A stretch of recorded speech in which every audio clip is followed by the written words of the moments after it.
It's RT International. The US can go to war where it wants, when it wants. The international community's approval is welcome, but not necessary. It's all been spelt out in the country's defense doctrine. Having a close look for it, RT's Guy Chichikan.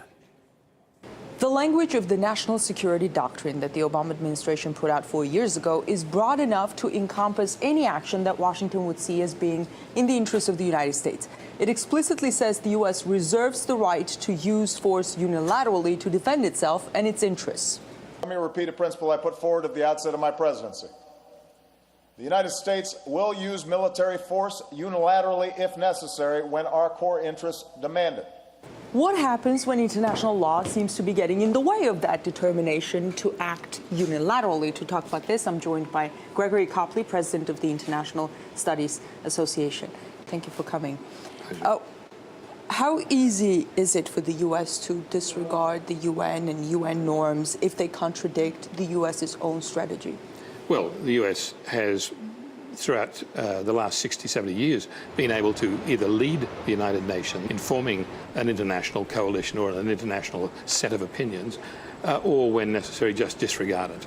It does refer to international law consistently, and this national security strategy document refers to a norm, a UN norm called responsibility to protect, which says a state's sovereignty should not prevent the international community from interfering when the given state fails to protect its citizens from mass atrocities. What does the international community mean for the U.S.?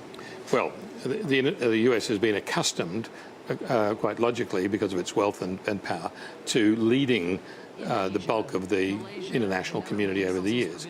The policy on right to protect, the R2P program, as they keep talking about it in the State Department, is used basically to reinforce where the United States wishes to interfere for ideological reasons. With this current administration, which is unique in U.S. history, it sees a very ideological mold in its right to determine the moral positions of countries around the world. And it's not just in the Middle East that we see this. We're seeing it heavily in Africa too, where the United States feels that it needs to bring certain African leaders and so on, and Middle Eastern leaders, to the International Criminal Court, bearing in mind that the United States is not even a member of the International Criminal Court. So it does, in that dichotomy, see itself as using the tools of, quote, international law while being immune from those tools themselves. Thank you, sir. Well, it does quite often seem when the U.S. says international community, it means itself and its allies. In Washington, I'm Guy Chichikan, RT.